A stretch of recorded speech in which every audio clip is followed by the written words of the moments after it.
हम अपनी जान के दुश्मन को अपनी जान कहते हैं, हम अपनी जान के दुश्मन को अपनी जान कहते हैं। मोहब्बत की इस मिट्टी को हिंदुस्तान कहते हैं, मोहब्बत की इस मिट्टी को हिंदुस्तान कहते हैं।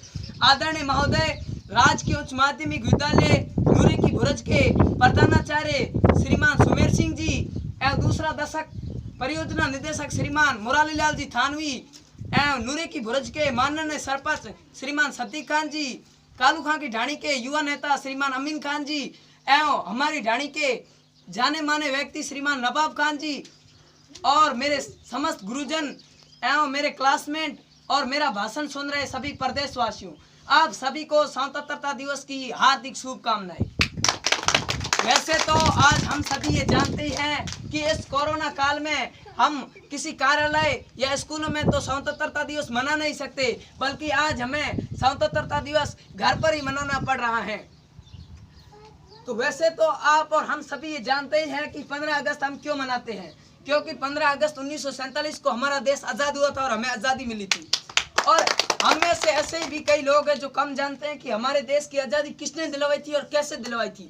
इस देश की आज़ादी के लिए, इस देश की आज़ादी के दीवानों ने अपने सर कटा दिए थे। इस देश के लिए अपनी घरों को लुटा दिया था। इस देश की राह में कई बलिदानियां दी, तब जाकर हमारा देश आज़ाद हुआ था। और आज़ादी हमें वैसे ही नहीं मिली है, इस आज़ादी के लिए हजारों संघर्ष करने पड़े थे इस देश के वीर जवानों को, तब जाकर हमें आज़ादी मिली है। आज हमें गर्व होना चाहिए कि आज हम हिंदुस्तान की आज़ाद मिट्टी में पैदा हुए हैं।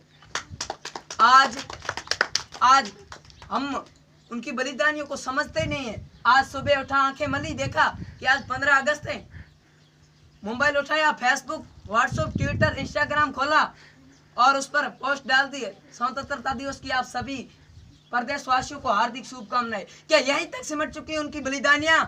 क्या यही है हमारी राष्ट्रभक्ति? आज हम देश के लिए कर भी क्या रहे हैं? वो समय था जब देश सर कटाने को कह रहा था, वो समय था जब देश इस देश की मिट्टी पर मर मिटने को कह रहा था, वो समय था जब देश बलिदान मांग रहा था। रंग दे बसंती गीत पर टोलों के टोले इस देश की राह में मर मिटने को तैयार हो जाते थे।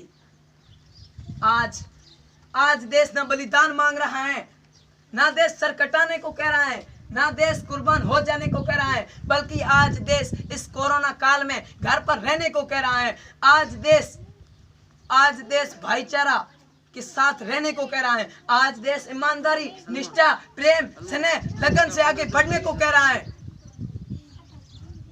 आज देश मदद करने को हर किसी की कह रहा है, पर आज इनमें से हम में तो कम ही लक्षण दिखाई दे रहे हैं। मैं आपको एक छोटी सी स्टोरी सुनाता हूँ कि एक रोड पर एक एक्सीडेंट हुआ। एक रोड पर एक एक्सीडेंट हुआ और उस एक्सीडेंट में 4 लोग कोई गंभीर घायल हुए और कोई मर गए। इतने में एक बाइक आई और उसके पास एक नादान बच्चा खड़ा था। इतने में एक बाइक आई और बाइक से एक व्यक्ति निकला और झट से उसने सेल्फी ली। बाद में जाकर सबके हृदय पर हाथ रखा और बाद में जाकर एक पत्थर पर बैठ गया।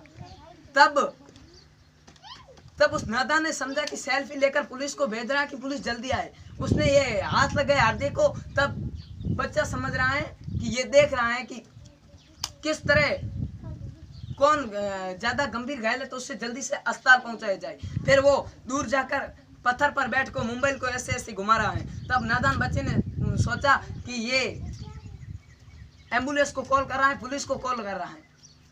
थोड़ी देर बाद वो गंभीर घायल थे, वो तड़प तड़प कर मर गए। तब बच्चे ने उस आदमी से पूछा कि अंकल जी, आपने पुलिस को कॉल नहीं किया? उसने कहा नहीं। तो आप क्या कर रहे थे? उसने कहा मैंने पहले सेल्फी ली, बाद में सबके हृदय पर हाथ रखा और देखा कि कौन गंभीर घायल है, कौन मरे है, कौन घायल है। फिर मैं बाद में जाकर पोस्ट अपलोड कर रहा था, इसमें नेटवर्क नहीं आ रहा, ऊपर हाथ कर रहा था। क्या हमारी बलिदानी यहीं तक समाप्त हो चुकी है? क्या हमारी राष्ट्रभक्ति यही है? क्या डॉक्टर एपीजे अब्दुल कलाम का विजन 2020 यहीं तक थम चुका है? क्या कर रहे हैं आज हम देश के लिए? आज चारों ओर देखो हिंदू मुसलमान हो रहा है। हमारा देश एक बार बंट चुका है, अब हम हमारे देश को नहीं बंटने देंगे हर हाल में। जब तक हमारे देश में एक थे, एक है और एक रहेंगे का नारा नहीं लगेगा, तब तक इस देश पर अखंडता का मंडराता रहेगा। अब हमें एक बनना है, नेक बनना है, अरे आगे बढ़ना है। और आज हमें देश के लिए कुछ करना है तो वास्तव में ये करो कि जिस तरह राजधानी अपने देश में किस तरह बनी होती है, उसी तरह इस दुनिया में हमारे देश को नाम बनाना है, स्टार बनाना है। बोलो जोर से जय हिंद। तो मैं आपसे यही गुजारिश करता हूँ कि आप सब मिलकर रहे, एक रहे और नेक रहे। इस देश को मजबूत बनाना है, आगे बढ़ना है, इस कोरोना को हराना है। ये इतनी छोटी सी बीमारी हमारा क्या कर लेगी। हम तो अंग्रेजों से ही आज़ादी पा ली थी, अब इंशाअल्लाह हम इससे भी आज़ादी पा लेंगे। तो कि कोई कहता हिंदू खतरे में है, कोई कहता है हिंदू खतरे में, कोई कहता मुसलमान खतरे में है, कोई कहता है हिंदू खतरे में, कोई कहता मुसलमान खतरे में है। धर्म का चश्मा उतार कर तो देखो मेरे यारो, धर्म का चश्मा उतार कर तो देखो मेरे यारो, पता चलेगा भ्रष्टाचारी नेताओं और धर्म के ठेकेदारों के कारण हमारा हिंदुस्तान खतरे में है। आज हमें एक बनना है, नेक बनना है, इस देश के लिए कुछ करना है। आज मौत का सीजन चल रहा है, किसी को कोई पता नहीं है। एक रहेंगे, सबका भलाई करेंगे तो लोग पहचानेंगे हमें, और मरने के बाद भी मर रहेंगे, वरना तो सब जाते ही है, किसी को पता ही नहीं चलता कि आज कौन मरा है।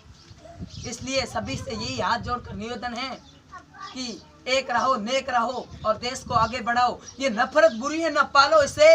ये नफरत बुरी है, न पालो इसे। दिल में इब्लीस है, निकालो इसे। दिल में इब्लीस है, निकालो इसे। न तेरा, न मेरा, न इसका, न उसका, वतन हम सबका है, संभालो इसे। जय हिंद, जय भारत।